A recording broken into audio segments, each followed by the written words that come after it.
오늘 함께 상고해 보고자 하는 말씀은 골로새서 3장 1절부터 11절까지 말씀입니다.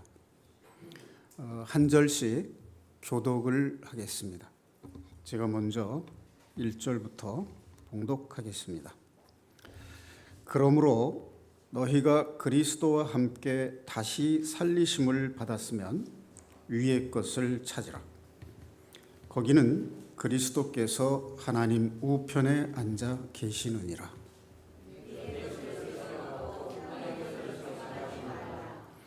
이는 너희가 죽었고 너희 생명이 그리스도와 함께 하나님 안에 감추어졌음이라.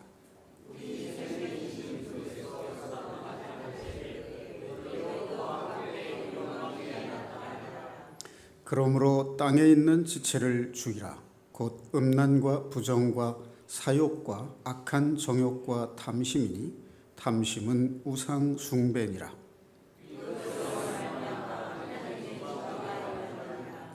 너희도 전에 그 가운데 살 때에는 그 가운데서 행하였으나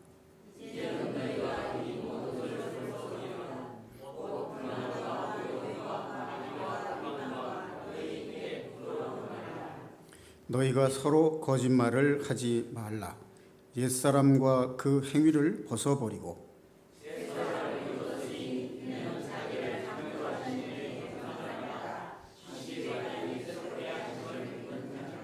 함께 봉독하시겠습니다. 거기에는 헬라인이나 유태인이나 할례파나 무할례파나 야만인이나 스구디아인이나 종이나 자유인이 차별이 있을 수 없나니 오직 그리스도는 만유시요 만유 안에 계시니라. 아멘.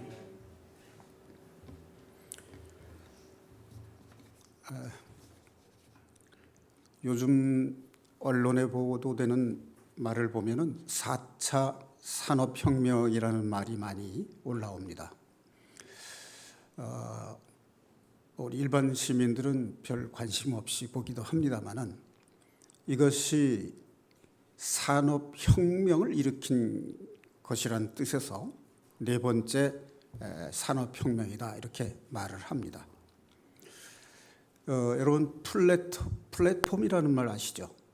플랫폼, 이제 기차 정거장, 예를 들면 이제 서울역이라든지 뭐 용산역 또 이와 같은 것을 이제 플랫폼이라고 하는데 이 4차 산업혁명에서 주제어로 쓰이는 말이 바로 이 플랫폼 사업이라고 하는 말을 씁니다.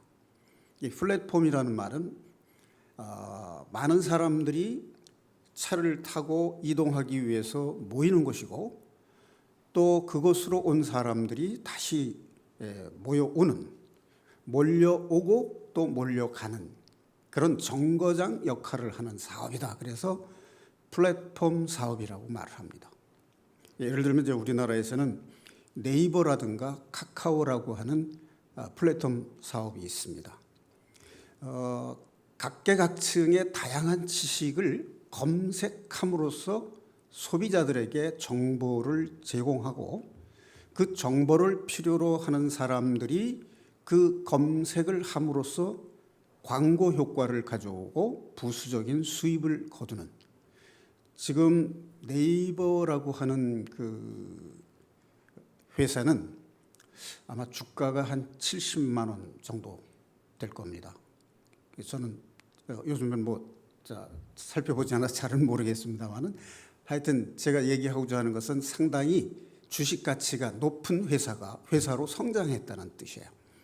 그다음에 이제 카카오라고 하는 이제 플랫폼 회사도 있는데 이 삼성전자의 기업 가치가 한 300조 원 정도 된다고 합니다. 그런데 이제 이 미국에 있는 페이스북이라고 하는 소위 플랫폼 사업체가 있어요. 이 사업체의 기업 가치가 약 500조 원 이상이 된다고 합니다. 그런데 이제 삼성전자의 주력 산업이 이제 반도체인데 이 회사에 근무하는 회사원 수가 약 30만 정도가 된다고 그래요. 그런데 구글이나 페이스북 같은 그 회사는 회사원 수가 많지 않습니다. 2만 명 정도가 된다고 합니다. 그럼에도 불구하고 막대한 기업 가치를 생산해내고 있는 그런 우수 업체입니다.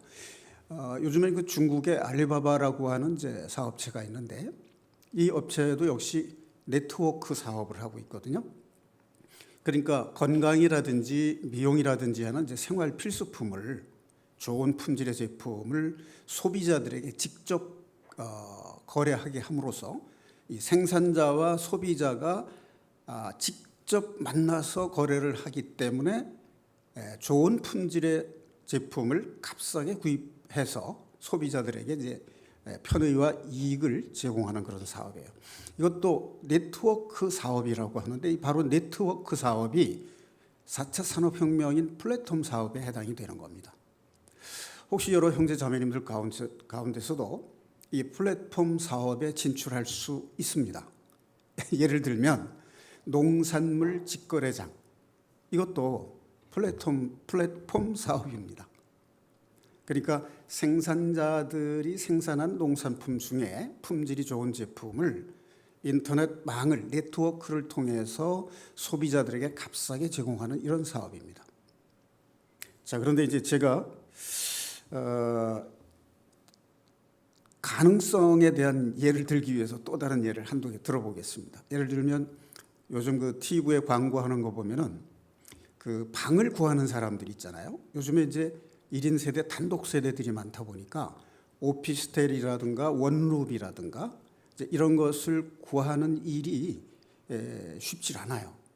그리고 또 수요는 많은데 비해서 공급은 이제 적은 편입니다. 그래서 이것을 어떤 부동산을 소유하지 않고 인터넷 네트워크를 통해서 많은 사람들에게 정보를 제공하고 손쉽게 접근할 수 있는, 그러니까 오피스텔이나 원룸을 보유하고 있는 사람들에게도 필요로 하는 사람을 쉽게 연결시켜 줄 수 있고 구하는 사람의 입장에서도 다양한 정보를 쉽게 구할 수 있는 이런 사업입니다.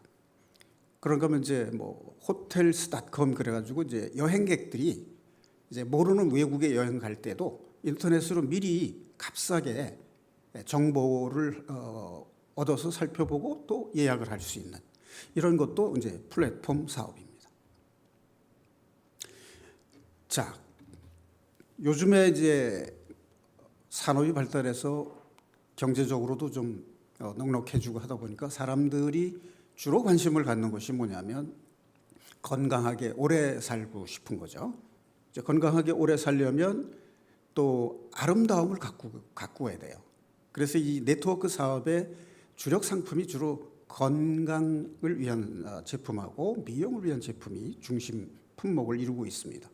뭐 우리나라에도 들어와 있는 외국에서 들어와 있는 네트워크 사업체도 있고 토종 사업체들도 많습니다.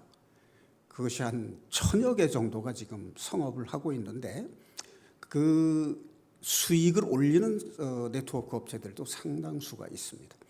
자, 제가 오늘 도입을 좀 길게 한 것 같은데 제가 이 말씀을 드리는 이유가 뭐냐면 우리 교회 안에도 바로 이런 플랫폼 네트워크 사업이 이루어지고 있다는 것을 말씀드리려고 하는 겁니다.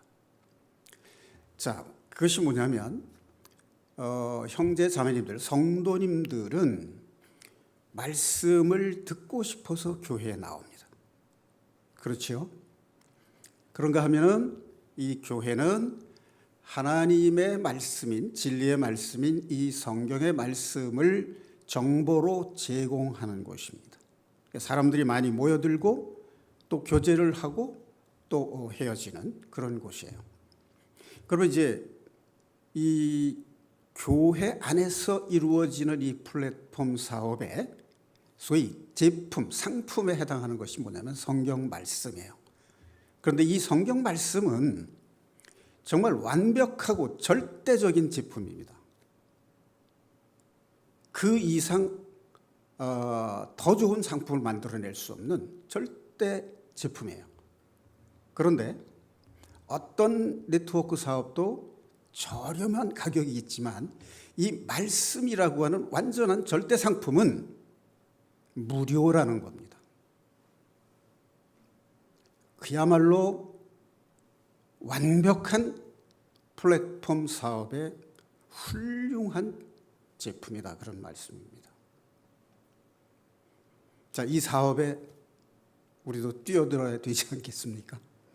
자, 이 말씀을, 이 훌륭한 제품을 우리가 우리 이웃에게 어떻게 전할 것이냐 하는 것, 그것이 우리의 사업입니다. 자, 그런 의미에서 우리는 자부심을 가져도 좋다는 얘기입니다. 어떤 제품보다도 완전한 절대 제품을, 그것도 무료로 제공하는 이런 사업, 이 지구상에 하나밖에 없는 아주 훌륭한 사업이라고 생각이 됩니다.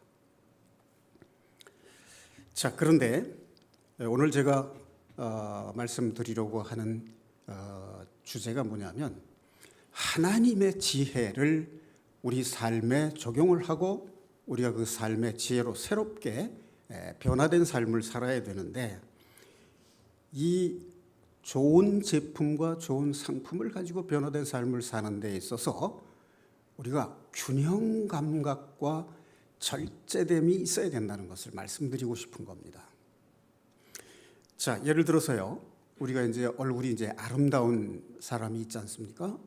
근데 누구나 아름다워지고 싶은 게 이제 소망이죠. 그래서 멋진 사람이 이제 코가 멋있게 생겼다 그러면 이제 코를 좀 교정을 하고 싶은 사람이 이제 그 사람의 코의 모습을 좀 닮게 해달라 이렇게 요청할 수가 있죠. 그런데 이제 그 잘생긴 이제 코를 이제 성형을 했을 경우에 무조건 멋있는 사람의 코를 닮게 해달라고 해서 그 사람이 아름다운 사람이 될 수 있겠는가 하는 거예요. 그 뭐 눈이 아름다운 사람의 그 눈을 내가 좀 닮은 모습으로 좀 변형을 하고 싶다 이렇게 요청을 했을 때 여러분이 의사라면 어떻게 하실까 하는 거죠.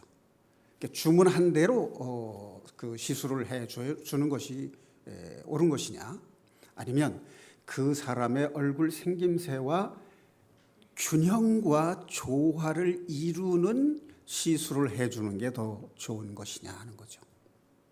어떻게 생각하십니까? 네, 그 사람의 얼굴에 조화가 돼야 됩니다. 그러니까 뭐 다양하게 얘기할 거 없이 그냥 크기 하나만 가지고 생각을 해본다면, 이제 얼굴은 아주 아담한데 코가, 멋진 사람의 코가 아주 크고 멋있다 그래서 크게 한다면 조화가 안 될 거라는 얘기죠. 네, 그와 같이 우리의 신앙생활에 있어서도 균형과 조화된 삶, 절제된 삶이 필요하다. 자, 그 절제라고 하는 것과 균형이라고 하는 것을 잘 나타내주는 사례가 있어요. 그게 바로 뭐냐면 오케스트라입니다. 오케스트라에는 여러 가지 다양한 악기들이 연주가 됩니다. 그런데 그 소리들이 서로 상대방의 음색의 특징을 살려주는 범위 안에서 제 소리를 내야 돼요.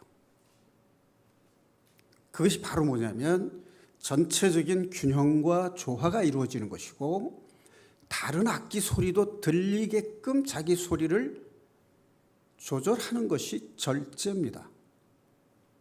그러니까 우리 삶에는 이 균형과 절제된 이 아름다움을 갖춰야 된다는 거예요. 우리가 이제 찬양을 할 때도 이제 소프라노, 알토, 테너, 베이스 이제 네 파트가 있다고 하면, 예를 들어서 내가 테너 파트다. 그럼 내가 테너 파트 발음을 내는데 베이스 음이 내 귀에 들려야 돼요.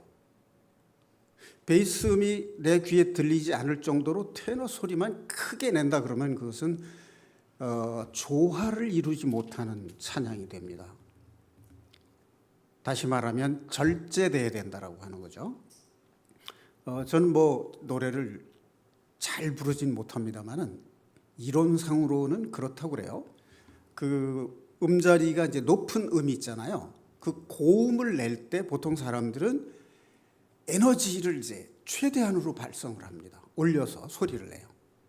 그런데 노래를 잘하는 사람은 고음에 올라갈 때 자기의 에너지, 목소리의 크기와 양을 살짝 제한하는 것, 절제의 미덕이 있어야 돼요. 그것이 그 기본이 잘 되는 사람은 일단 노래를 할 줄 아는 사람이라고 그래요. 제가 이런 얘기를 하는 이유를 이제 충분히 짐작하실 수 있으시죠? 자, 그렇다면 우리의 육체적 건강을 예로 들어 본다면 어떨까요? 예를 들면 이제 오장육부가 서로 연결이 돼 있잖아요. 유기적으로. 예를 들면 심장과 폐를 예로 든다고 하면 심장이 건강하게 뛰어서 온 몸에 피를 이제 원활하게 이제 순환을 시키는 역할을 하는데 온 몸에 공급을 했던 피가 다시 심장으로 돌아올 때는 소위 노폐물이 함께 섞여서 들어와요. 그러면 심장으로 들어온 이 피를 맑고 깨끗하게 하는 장치가 필요할 거 아니겠어요? 이제 그 역할을 하는 것이 폐죠. 폐에서 이제 산소를 공급함으로써 혈액을 맑고 깨끗하게 이제 정화시켜주는 역할을 하는데 이 폐가 정상적으로 건강하게 활동을 하려면 심장에서 폐에 혈액을 또 공급을 해줘야 돼요.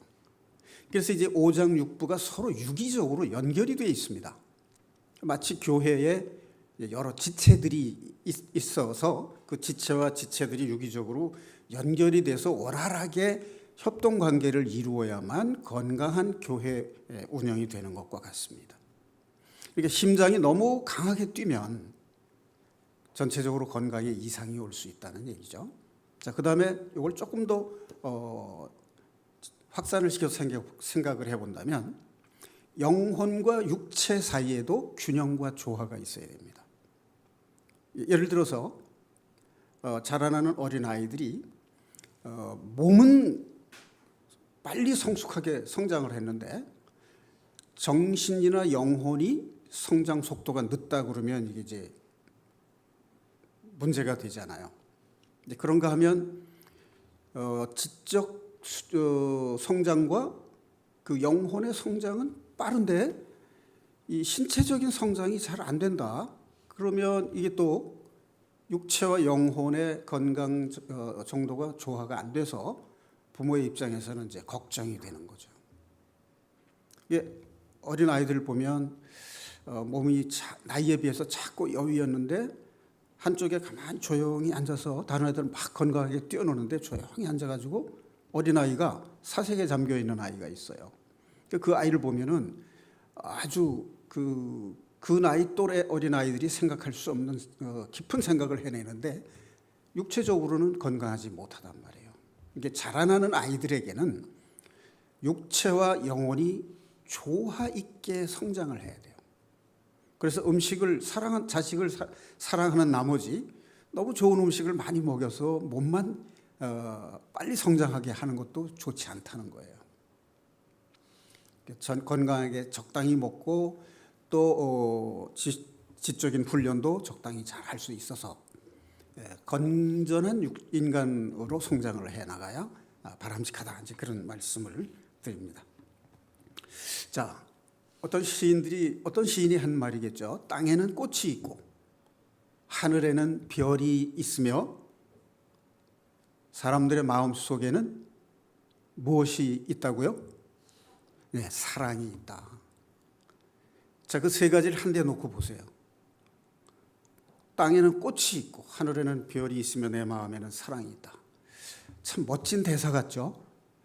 예, 이런 말을 할 줄 아는 남성이 있다면 여성들은 상당히 친근감과 호감을 느낄 수도 있을 것 같아요.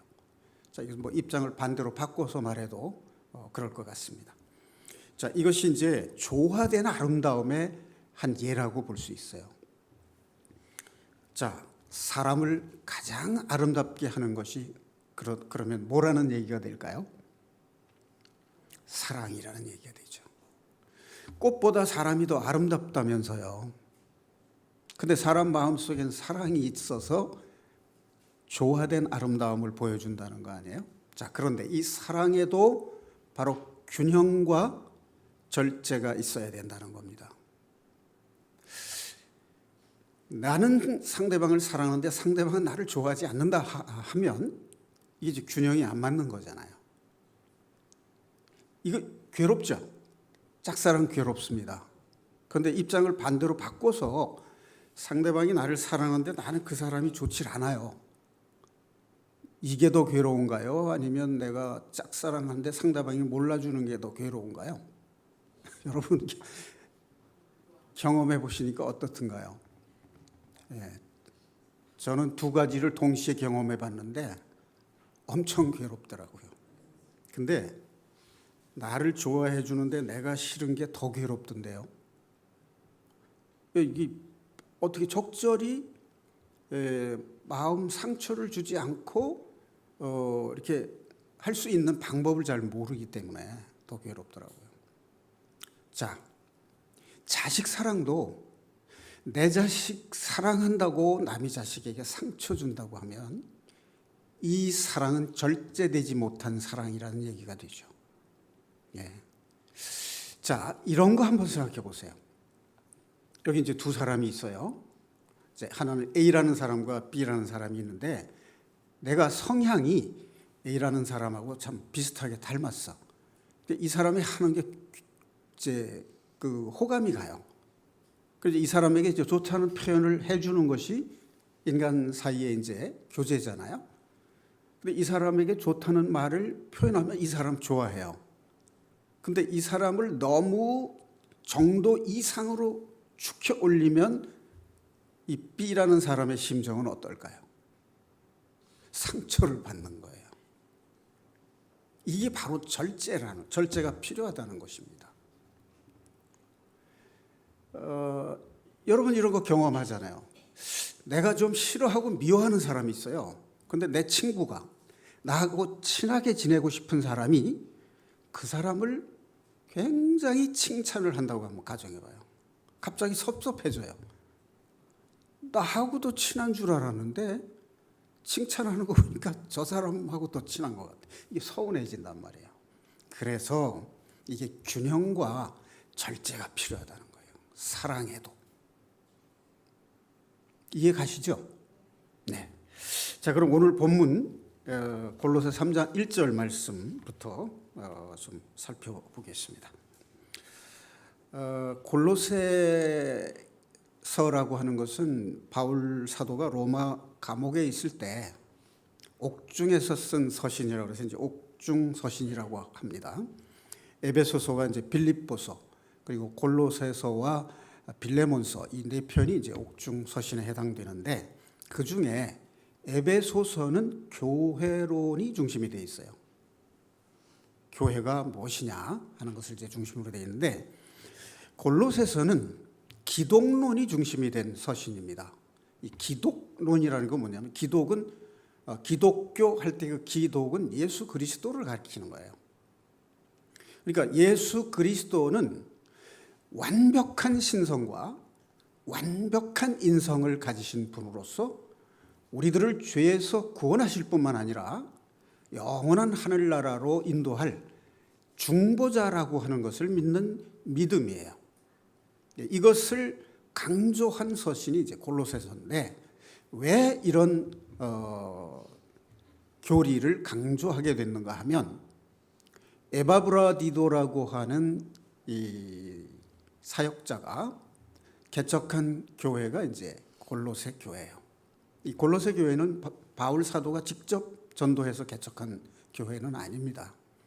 근데 이 에바브라라고 하는 에바브로디도라고 하기도 하고 에바브라라고도 합니다. 이 성경에 보니까 에바브라라고 이제 약칭으로 썼는데 이 사람이 만든 교회예요. 개척한 교회. 그런데 바울 사도에게 소식을 전해 왔는데 이단 사상이 교회에 들어와서 문제가 심각하다라고 하는 호소를 한 겁니다. 자, 이 초대 교회에 들어온 이단 사상, 그리고 여기는 세 가지가 동시에 들어온 거예요. 그게 뭐냐면 첫 번째는 영지주의 철학입니다.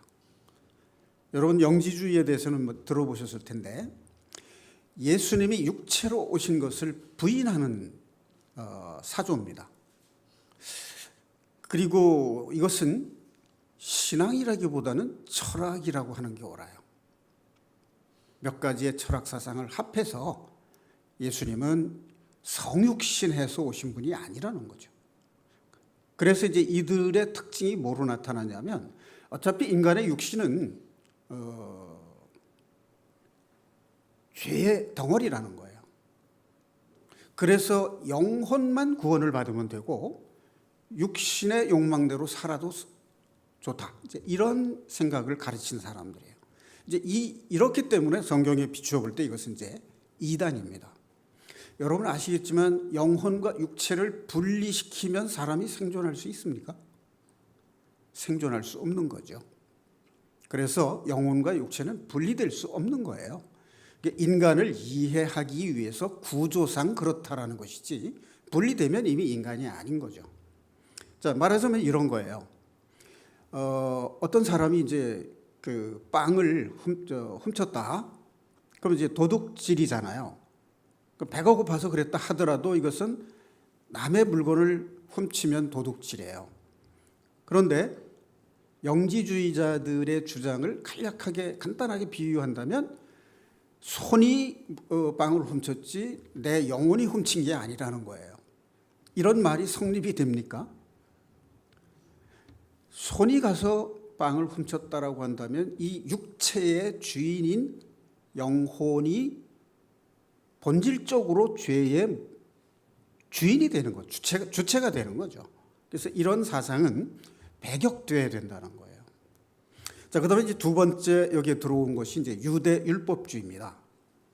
이 유태인들 중에 바울 사도나 그 구원을 받은 그리스도인이 이제 복음을 전해서 이제 가정교회라든가 이렇게 교회가 모임이 이제 형성이 되면 거기에 이제 유태인들이 가서 너희들 할례를 받아야 된다.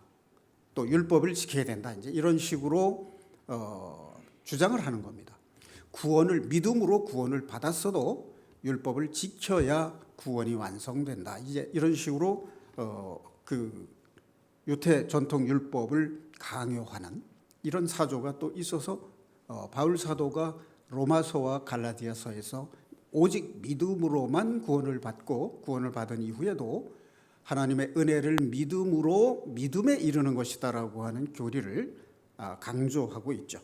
그다음에 세 번째 내용이 뭐냐면 천사 숭배 사상이에요. 자, 거룩하신 하나님을 부정한 인간이 직접 만날 수 없다는 거예요. 그래서 천사들이 중보를 해줘야 된다는 거예요. 감히 그리스도가 어떻게 죄 없으신 거룩한 분이 어떻게 우리가 직접 그분을 만날 수 있냐. 중간에 천사가 중보를 해줘야만 우리가 그분에게 자신의 소망이나 기도를 전할 수 있다. 이렇게 가르치는 거예요. 그러니까 어떻게 보면은 경건하고 거룩한 것 같지만 이게 이제 위선된 신앙 자세를 낳게 만드는 겁니다. 그래서 오직 그리스도는 천지 창조 이전에 하나님과 말씀으로 함께 계셨던 완전한 신성을 지닌 하나님이신데 요한복음 1장 14절에 나오는 것 같이 말씀이 육신이 되어서 이 땅에 오시고 죄가 없으신 분으로서 여인의 후손으로 율법 아래 나심으로 해서 죄인들의 죄를 대속하시기 위해서 오셨고 십자가의 고난을 받아 모든 인류의 죄를 대속하시고 하나님의 능력으로 부활하심 다시 살리심을 입어서 하나님 보좌 우편에서 중보자로 계신다. 그리고 마지막 날에 심판주로 재림을 하신다라고 하는 이 사상을 정면으로 위배하는 거예요. 그래서 이것이 이단 사상이 되는 겁니다. 자, 이것을 논박하기 위해서 이 서신을 썼습니다. 자, 그런데 골로새서 1장과 2장은 교리서예요. 이 기독론을 강조한 부분입니다. 자, 그런데 3장과 4장은 그러한 교리의 바탕을 두고 그리스도인이 어떻게 생활 속에서 하나님의 진리의 말씀을 실천하는 삶을 살 것인가 하는 실천에 관한 강령을 적고 있는 것입니다. 자, 골로새 3장 1절 말씀을 보니까 그리스도와 함께 다시 살리심을 받았으면, 그럼 그리스도와 함께 다시 살림을 받았다는 것은 누가 그렇다는 얘기예요? 1절에 보면 그러므로 너희가 이렇게 돼 있어요. 이제 그러므로라는 말은 앞에 어떤 말이 있는데 그걸 이제 요약하거나 결론적으로 하는 말을 이어주는 접속어죠. 자, 그러므로 이제 앞에서 이제 교리를 강조했잖아요. 이단 사상이 잘못됐다는 것을. 자, 그렇기 때문에 그리스도와 함께 너희가 죽었다가 다시 살리심을 받았다면, 이런 얘기죠. 다시 살리심을 받는다는 얘기는 연합해서 이제 죽었다는 얘기잖아요. 자, 그래서 위의 것을 찾으라. 자, 위의 것은 하나님의 뜻에 따라서 하는 삶이에요. 찾는다는 얘기는 여기서 여러분 어떤 물건을 잊어버렸을 때 찾는다면 그 찾는다는 과정이 단번에 찾을 수도 있지만 못 찾을 때는 어떻게 되는 거예요? 지속적으로 애를 써서 찾는다, 그런 뜻이에요. 여기에 그런 의미가 포함이 되어 있습니다. 자, 위의 것, 하나님의 뜻, 그의 나라와 그의 의를 구하는 그 삶을 살고 땅의 것을 생각지 말라. 자, 이 땅의 것을 요약하면 요한일서 2장 16절에 나오는 말씀, 육신의 정욕과 안목의 정욕과 이생의 자랑, 이렇게 요약할 수 있어요. 어쨌든 이 세상적인 욕망, 그것을 생각하지 마라, 이런 뜻이죠. 자, 그런데 여기서도 우리가 균형과 절제라는 걸 생각을 할 필요가 있어요. 우리가 육신을 가지고 있기 때문에 먹어야 살고 생명을 유지합니다. 그렇다면 육신의 건강과 생명은 유지하되 우리의 영혼은 그것을 목적으로 하는 것이 아니라 하나님 나라의 소망을 두고 사는 삶을 더욱 중요시하라, 그런 뜻이 되겠죠. 자, 그래서 하나님의 말씀을 우리가 이해할 때 이 비교 대조가 되는 것은 균형과 절제라고 하는 측면에서 이해를 하는 것이 필요합니다. 자, 우리가 또 이런 생각을 이제 해볼 수 있는데요. 참 지혜와 지식은 세상에 있습니까? 하나님 안에 있습니까? 하나님 안에 있죠. 자, 그렇다면 우리는 세상에서 잘 사는 그 지혜도 필요하죠. 근데 세상에서 잘 사는 그 지혜가 하나님의 안에 있는 지혜하고 상충이 될 때가 있어요. 그렇죠? 그러면 그때 우리는 뭘 찾아야 된다는 얘기예요? 균형을 찾아야 된다는 얘기죠. 내가 세상에서 성공을 하고 또 내가 함께 사는 사람들하고의 관계를 이제 원만히 하고 그분들에게 봉사를 하는 삶이 이제 필요한데, 그 과정에서 하나님이 어떻게 이렇게 살라라고 가르쳐 주신 그 말씀하고 상충이 된다. 그럴 경우에 우리는 조절을 해야 될 필요가 있고 균형을 갖춰야 될 필요가 있고, 그것을 위해서는 내가 하고자 하는 것을 적절한 수준에서 억제를 해줘야 된다는 거예요. 그러니까 우리가 이 세상에 살 때 잘 먹고 잘 살고 싶고 성공하고 싶은 마음 있잖아요. 그런데 사실 우리 마음속의 욕망은 마치 화산의 용암이 솟아오르듯이 폭발력이 대단하잖아요. 정말 세상에서 유명해지고 싶고 진짜 누구도 따라올 수 없는 부와 권력, 명예, 이런 거 가지고 싶은 마음이 있단 말이에요. 그런데 그것이 과연 하나님 안에 감추어진 하나님의 지혜대로 위의 것을 찾는 삶과 어떻게 균형을 갖춰야 될 것인가 하는 거 우리 생각해 봐야 되지 않겠습니까? 반드시 그것은 무시할 수 없고 무관심해서는 안 된다는 얘기죠.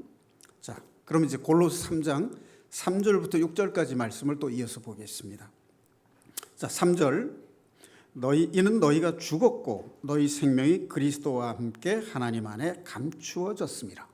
아까 조금 전에 읽은 너희가 그리스도와 함께 다시 살림을 받았다면 이 말과 내용이 상당 부분 같습니다. 자, 죽었고 너희 생명이 그리스도와 함께 하나님 안에 감추어졌습니다. 자, 여기서 우리가 세례라고 하는 개념을 여기 한번 같이 접목을 시켜보겠습니다. 세례라고 하는 것은 하나님의 내가 죄 사함을 얻고 구원을 해주신 하나님의 뜻에 따라 살겠습니다라고 하는 신앙 고백이죠. 자, 그런데 이 세례 안에는 두 가지 중요한 의미가 내포되어 있어요.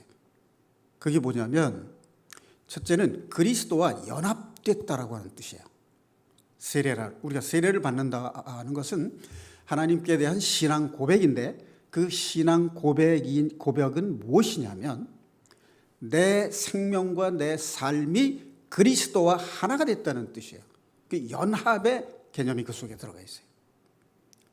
그렇다면 두 번째 개념은 뭐냐면 세례를 받는다는 것은 하나님의 뜻에 따라 살겠습니다라고 하는 순종의 의미가 그 속에 들어가 있다는 거예요. 그리스도와 함께 됐다, 하나가 됐다. 그러니까 그리스도가 하나님께 순종한 것처럼 나도 하나님께 순종하겠다라고 하는 그 신앙 고백이 바로 세례라고 하는 상징적인 약속의 표입니다.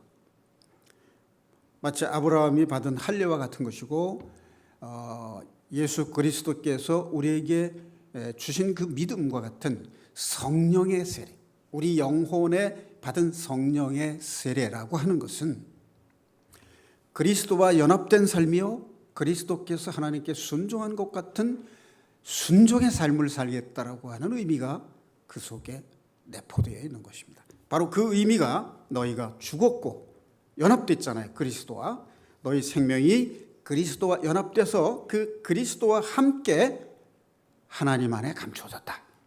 그리스도가 재림하실 때 그 영원한 생명의 나라 하나님 나라에 들어가서 완성이 될 때까지 그 생명의 본체인 하나님 안에 함께 감추어져 있다. 그런 뜻이에요. 자, 여러분, 한때 유명했던 드라마 대사가 있었죠. 이 안에 너 있다. 이제 그런 그 멋진 사랑의 고백을 한 대사가 있지 않습니까? 그러니까 신앙 고백이라는 것은 내 마음 속에 주님이 함께 있다라는 고백이에요. 이게 바로 하나님 안에 감추어져 있는 거예요. 여러분 안에도 여러분이 사랑하는 사람이 감추어져 있지 않습니까? 그 개념 이해하시겠죠? 자, 그게 선명하지 않으면 이런 생각을 한번 해보십시다. 그 산길을 가다 보면 소나무 숲이 좋은 곳이 있어요. 그 소나무 숲 속을 걷다 보면은 피튼치드가 나와서 두통이 자기도 모르게 슬며시 이제 사라지게 되는데 그 소나무 숲을 이렇게 싹 들어가는 오솔길이 있어요. 시인의 눈으로 보면 이 소나무 숲이 그 품에 오솔길을 감추고 있는 거예요. 오솔길이 이제 숲속으로 이렇게 들어가는 입구는 보이는데 숲 안으로 들어가서 있는 길은 보이지가 않잖아요. 자, 그러면 이제 소나무 숲이 그 속에 오솔길을 간직하고 있는 겁니다. 시인이 이 자연 현상을 가지고 어떻게 표현하냐면 소나무 숲이 오솔길을 그 품에 간직하듯 나는 그대의 마음을 내 품에 간직하고 싶습니다. 어때요? 좀 설레이나요? 예, 이런 시심이 살아있는 사람은 순수한 사람이에요. 자, 우리가 이러한 설레임, 하나님의 우리 영혼에 보내주신 그리스도를 통해서 우리 영혼에 보내주신 선물로 주신 그 사랑을 설레어 하면서 내 마음속에 간직할 수 있어야 된다는 말씀입니다. 설레임의 표준어는 설렘입니다. 사실은 기본형이 설레다예요. 근데 이제 보통 우리가 말할 때는 이제 설레임이라고 하는데 어감은 설레임이 더 좋아요. 진짜 설레는 것 같아요. 자, 우리가 어떻게 하면 우리의 옛사람이 그리스도와 함께 십자가의 장사 지내고 그리스도와 함께 연합돼서 새 생명으로 살아갈 것인가? 그게 그 새 생명이 하나님 안에 감춰져 있다라고 하는 거예요. 그리스도의 생명이, 그리스도께서 주신 영생이 내 마음 속에 감춰져 있어요. 담겨져 있어요. 그런데 그 생명이 그리스도와 함께 또 하나님 안에 감춰져 있습니다. 자, 신앙적 삶의 특징은 뭐냐면, 그리스도인의 삶의 특징은 뭐냐면 형제를 사랑한다는 데 있어요. 자, 이렇게 말하면 이제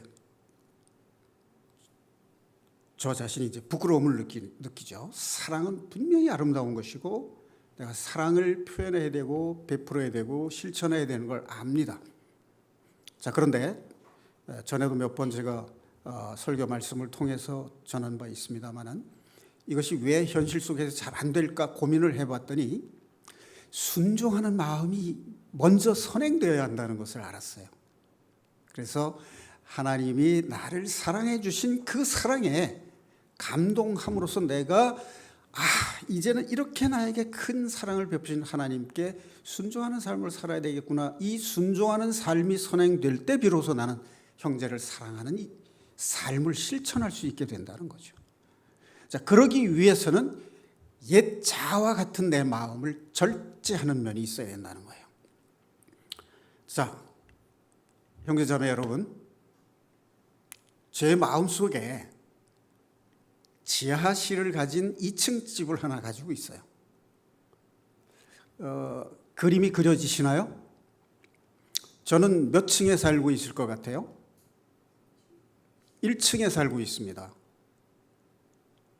지하실에는 나의 무엇이 살고 있을까요? 지하실은 햇빛이 잘 안 드는 곳이죠. 좀 불을 켜지 않으면 좀 어두운 곳입니다. 그리고 2층은 1층보다도 햇빛이 비교적 잘 드는 곳이죠. 나는 이 세상 현실을 살아가는 자예요. 현실적 자. 그럼 2층 방에는 내 영혼이 살고 있는 거예요. 하늘을 꿈꾸고 진리를 추구하는 양심이 있어요. 그런데 지하실에는 볕이 잘 들지 않는 지하실에는 나의 옛 자, 육신적 자가 거기에 살고 있어요. 낮에는 제가 1층에 살면서 때때로 2층에 올라갔다 내려오기도 합니다. 밤에는 주로 지하실 쪽에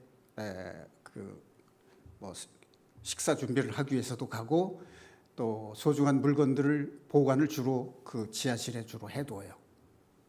자, 그래서 이 영혼과 육신 사이에 고뇌하는 자인 현실적 자아가 바로 1층에 살고 있다는 얘기입니다. 제가 좀 어렵게 얘기를 했나요? 사실은 쉽고 생생하게 좀 상상을 하시라고 예를 드렸는데 실감나게 좀 이해가 되셨으면 좋겠습니다. 자, 그러면 이 1층에 사는 나는 지하실을 주로 많이 가야 되겠어요? 2층 햇볕 잘 드는 방을 주로 가서 있으면 좋겠어요. 2층 햇볕이 잘 드는 곳에 주로 가 있어야 됩니다. 그럼 이제 위의 것을 찾으라, 땅의 것을 생각지 말라. 이 말의 뜻이 조금 더 선명하게 와 닿나요? 네. 자, 그러면 이번에는 이런 얘기 하나 해보겠습니다. 아이고, 시간이 벌써 이렇게 됐네. 어느 날 누가 우리 집 문을 노크를 해서 문을 열어봤더니 예수님이 찾아오셨어요. 좀 들어가서 함께 식사 좀 하자. 이렇게 들어오셨어요. 내가 오늘 여기서 묵어야 되겠다. 그래서 이제 방 한 칸을 내어드렸습니다. 그런데 그날 누가 또 노크를 해서 문을 열어보니까 좀 험상궂게 생긴 사람 와서 들어가자는 거예요. 그래서 겁이 나가지고 이미 어두웠으니 오늘은 안 되겠고 내일 낮에 오십시오. 이렇게 해서 이제 돌려보내려고 했더니 굳이 들어오겠다는 거예요. 그런데 먼저 방 한 칸을 내어드린 그 예수님이 도와주질 않는 거예요. 그래서 이제 두 번째 험상궂게 온 그 사람을 이제 돌려보냈어요. 그 사람이 누군지 아시죠? 네, 사탄을 돌려보냈어요. 그래서 이제 예수님께 항의 쪽으로 이제 얘기를 했어요. 예수님, 기왕에 우리 집에서 함께 묵게 됐으면 사탄이 들어오겠다고 때렸을 때 좀 도와주셨어야지 왜 안 도와주십니까? 나는 내 방을 지켰잖냐. 그래서 이제 그 다음 날 또 이제 험상궂게 생긴 사람이 와서 문을 노크해서 들어오겠다고 해가지고 예수님에게 이 집 전체를 다 예수님께 관리를 해주시고 주인이 되어 주십시오. 했더니 이제 그때 예수님이 그 사탄을 물리쳐 주셨다는 얘기입니다. 제가 참 얘기를 전하는 솜씨가 좀 부족한 것 같아요. 재미가 없었나 봐요. 아멘이나 웃음이 좀 적은 걸로 봐서. 예. 지금 제가 무슨 얘기 하려고 했는지 뜻은 전달이 됐죠. 예. 우리가 위의 것을 생각하고 찾고 땅의 것을 생각지 않으려면 어떻게 되느냐. 그 말씀 드린 거예요. 내 마음속에 있는 이 지하실을 갖춘 2층 집, 이 집을 전부 예수님께 맡겨야 된다는 거예요. 그래야 험상궂게 생긴 사탄이 들어오자고 할 때 물리쳐 주실 수 있다는 얘기입니다. 네. 자, 그럼 이번에는 갈라디아서 5장 19절 말씀, 이게 뭔지 아시죠? 성령의 9가지 열매. 자, 거기에 맨 첫 번째 나오는 게 뭔지 기억나십니까? 찾아보셔야 되나요? 자, 사랑과, 다 같이 사랑과 희락과 화평과. 자, 제가 먼저 읽을 테니까 따라서 한번 해봅시다. 사랑과 희락과 화평과 오래 참음과 자비와 양선과 충성과 온유와 절제니. 제일 처음에 뭐가 나오죠? 제일 마지막에는요? 절제. 사랑은 오래 참고 양선, 선량해야 되고 온유해야 되고, 이것은 절제와 다 관계가 있어요. 그런데 사랑과 관계 있는 게 오래 참음과 관계 있고 자비와 관계 있고 다 관계가 있어요. 그러니까 무슨 얘기냐면 성령의 9가지 열매의 시작은 사랑인데 이 첫 번째 나오는 사랑이 나머지 8가지를 전부 내포하고 있다는 뜻이에요. 자, 그런데 이 사랑이라고 하는 성령의 9가지 열매가 아주 깨끗하고 달고 맛있는 열매로 완성되기 위해서는 어떻게 해야 되느냐? 절제가 돼 있어야 된다는 거예요. 아까도 얘기했지만 사랑이 일방적이어서는 안 되고, 또 자기 자녀만을 사랑하는 것이 너무 지나치게 되다 보면 남의 자녀에 대해서 상처를 줄 수 있다는 의미에서 사랑은 절제가 되어야 되고, 이 과일이 아름답게 맛있게 익을 때 마치 가을에 바람이 불고 서리를 맞아야 달고 시원한 과일이 되는 것과 마찬가지예요. 여름에 크고 풍성하게 자란 과일이 가을에 달고 시원한 과일이 되려면 서리가 내려야 돼요. 바로 이것이 절제의 미덕에 해당이 되는 겁니다. 절제.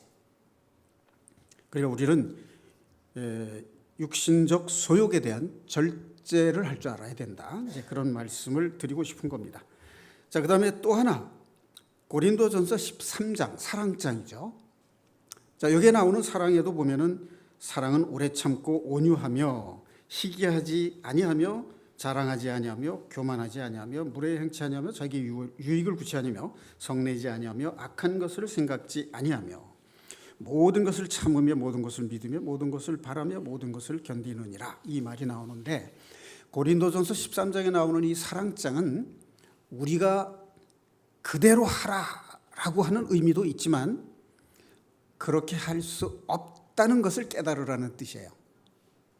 오직 주님만이 하실 수 있다는 뜻이에요. 보통 사람들은 그걸 눈치를 못 챕니다. 나보고 하라는 것으로만 알고 내가 할 수 없다는 것은 모른단 말이죠. 그러니까 어떻게 해야 된다는 얘기냐면, 주님과 연합되어야지만 하나님께 순종할 수 있고, 이 지하실을 가진 2층 집을 예수님께 내주지 않으면 이거 할 수 없다는 뜻이에요. 자, 그런 뜻에서 이것을 말씀을 드리는 겁니다. 자, 그러면 이제 골로새 3장 6, 7, 8, 9, 10절에 나오는 말씀을 요약 정리를 좀 하겠습니다. 자, 이 6절에 보니까 8, 9, 10절 석절을 보겠습니다. 이 모든 것을 벗어버리라. 분함은 미움에서 나오는 거죠. 노여움과 악의라는 것은 나쁜 생각인데, 이 나쁜 생각이란 남을 해치고자 하는 마음이에요. 왜냐하면 자기 이익을 위해서 남을 해치고자 하는 마음이 자기도 모르게 나올 수 있어요. 비방 또는 회방, 옛날 번역한 성경을 보면 회방이라고 나오는데, 이것은 모함 또는 중상모략을 가리키는 거고요. 너희 입에 부끄러운 말, 이것은 이제 음담 패설 같은 거. 그러니까 그리스도인은 세상 사람들과 같이 그런 말을 스스럼 없이 해서는 안 됩니다. 절제해야 돼요. 그런 말을 하지 말아야 됩니다. 그 다음에 9절에 보니까 거짓말을 하지 말라가 나와요. 자, 이 거짓말, 우리 이제 거짓말 안 하고 살고 있다고 생각하는데 사실 나도 모르게 거짓말 많이 합니다. 좋은 거짓말도 하고 핑계를 대기 위해서 하는 거짓말이 주로 많죠. 자, 그래서 이 하나님이 가장 싫어하는 두 가지가 있어요. 그게 뭐와 뭐일 것 같습니까, 여러분? 사탄을 제일 싫어하는데, 그 사탄이 아담과 하와를 유혹할 때 한 두 가지예요. 첫째, 하나님께 대해서는 하나님과 대등한 존재가 되려고 했어요. 교만했던 거예요. 하나님 제일 싫어하는 게 이제 교만죄. 그건 지옥 가는 죄예요. 물론 사람에 대해서도 교만하지 않고 겸손해야 되겠죠. 그러나 하나님께 대해서 겸손해야 돼. 교만하지 말고 겸손해야 된다는 게 더 중요한 거죠. 그 다음에 하와에 대해서 거짓말로 꼬였잖아요. 그래서 사람을 실족하게 만드는 겁니다.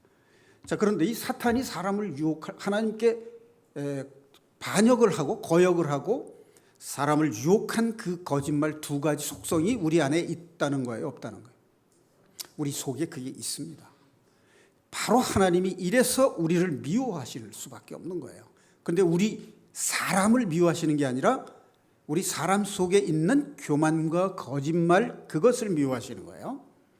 그래서 화평하지 못해, 하나님과의 사이에 죄가 사이를 내가지고 화평하지 못했는데, 그 교만죄와 거짓의 죄를 예수님이 대신 대속해 주심으로 하나님과 화해할 수 있는 길이 열렸다는 겁니다. 자, 그래서 이러한 지금 이 말씀드린 이것이 이제 지하실에 있어요.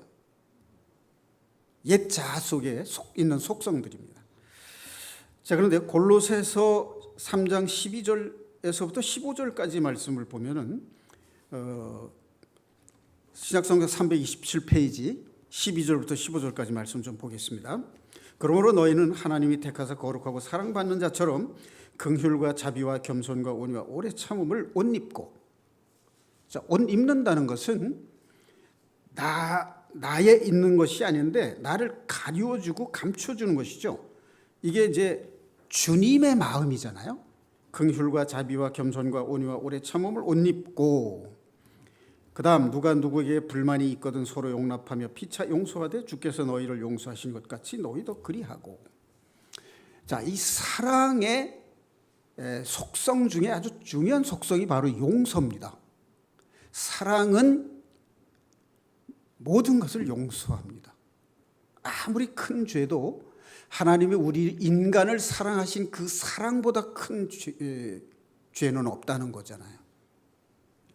자, 그래서 이 지금 12절 이 말씀은 2층에 있는 속성들이에요. 그래서 우리는 지하실을 가지 말고 2층으로 올라가서 햇빛을 받아야 된다는 것입니다. 자, 그 다음에 14절 보면 이 모든 것 위에 사랑을 더하라. 이는 온전하게 매는 띠니라. 우리가 옷을 입고 나서 허리띠를 안 띠면 좀 허전하죠. 그래서 이 허리띠를 맨다는 것이 옷을 입는 것의 완성을 의미하는 거예요. 그럼 이제 우리가 2층에 있는 여러 가지 속성, 긍휼과 자비와 겸손과 온유와 오래 참음, 이런 모든 것을 다 갖춰 입었는데 마지막으로 띠는 띠가 뭐냐면 사랑이라는 거예요. 사랑은 율법의 완성이고 모든 죄를 덮는 것입니다. 자, 그런데 우리가 요즘에 현대 사람들이 띠는 허리띠는 그냥 그 실질적인 옷이 흘러내리지 않도록 하기 위한 실질적인 용도만 있는 허리띠예요. 근데 성경에 보면 세례 요한이라든가 엘리야 같은 선지자가 띈 띠가 있어요. 그게 이제 허리 부분을 덮는 옷의 일종이에요.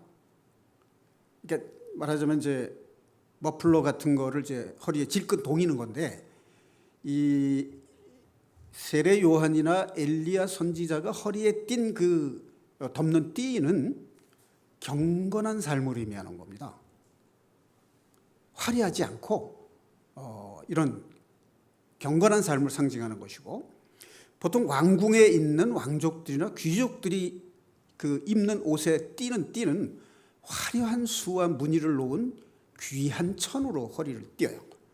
요즘 현대에 와서는 여성들이 그 패션으로 옷을 입고 허리띠를 그 옷의 색깔과 어떻게 이제 잘 매치가 돼서 사람을 돋보이게 하는 그 허리를 띠느냐, 이게 패션의 완성입니다. 그것도 예를 들어서 좀 허리가 내가 좀 뚱뚱하다라고 보일 때 그 띠를 띠므로써 띠에 관심을 가지고 그 뚱뚱함을 소위 말해서 살짝 감추는 효과가 있어요. 그리고 어떻게 보면 그 뚱뚱한 것이 오히려 매력 있게 보이는 역할을 하는 게 이 여성들의 패션을 완성하는 띠입니다. 머플러로도 할 수 있고 띠로도 할 수 있습니다. 머플러로 하는 것은 상당히 대중적으로 많이 행하는 거지만 허리띠로서 패션을 완성하는 이것은 조금 수준이 있는 패션 감각이다, 이렇게 볼 수가 있는 거죠. 자, 얘기하다 보니까 다른 얘기가 나오는데, 마지막으로 그리스도의 평강이 너희 마음을 주장하게 하라. 15절 말씀입니다. 너희는 평강을 위하여 한 몸으로 부르심을 받았나니 너희는 또한 감사하는 자가 되라. 자, 이 평강은 우리가 생활 속에 좀 부끄러운 일이나 불편한 일이나 곤란한 일이 있고 괴로운 일이 있어도 하나님이 주신 진리의 말씀을 내가 마음에 간직함으로써 얻어지는 마음의 평안, 그게 평강입니다. 그러니까 내가 별다른 일이 없어서 편안한 그것을 평강이라고 하지 않아요. 그건 그냥 평안이라고 말합니다. 그런데 실제로 현실 속에서는 어려움이 있는데 내 마음에 평화가 있을 때 그거를 하나님께서 주신 평강이라고 말해요. 그래서 바울 사도가 꼭 편지의 서두의 인사말로 은혜와 평강이 너희에게 있을지어다, 이렇게 인사말을 했습니다. 자, 그런데 이 마음에 내가 세상에서 어려운 일이나 좋은 일이나 내 마음속에 평강을 유지하는 삶을 살려면 어떻게 해야 되느냐? 감사하는 삶을 살아야 된다는 거예요. 내가 생활 속에서 늘 감사하는 마음을 가지고 있을 때 내 마음속에 하나님이 주시는 평강이 지속적으로 유지가 된다는 뜻이에요. 자, 그래서 현실의 어려움과 내 마음속의 평화가 균형을 이루어야 된다는 얘기입니다. 그럼 내가 감사하는 생활은 실제로 내 생활 속에서 내 욕망대로 사는 것을 절제할 때, 이만하면 족하다라고 하는 절제된 마음이 있을 때 하나님께 감사하는 마음이 나올 수 있고, 그 감사하는 마음으로 살 때 우리 마음에 평안이 있게 되고 평강이 있게 되는 겁니다. 그 마음 속에 이루어진 평강, 그 속에 하나님의 사랑이 있는 거예요. 그 사랑을 마음속에 가지고 있을 때 나의 삶이 아름다운 삶이 되는 것이고, 그야말로 땅의 꽃과 하늘의 별처럼 아름다운 사랑을 간직한 그리스도의 자녀가 되는 것입니다.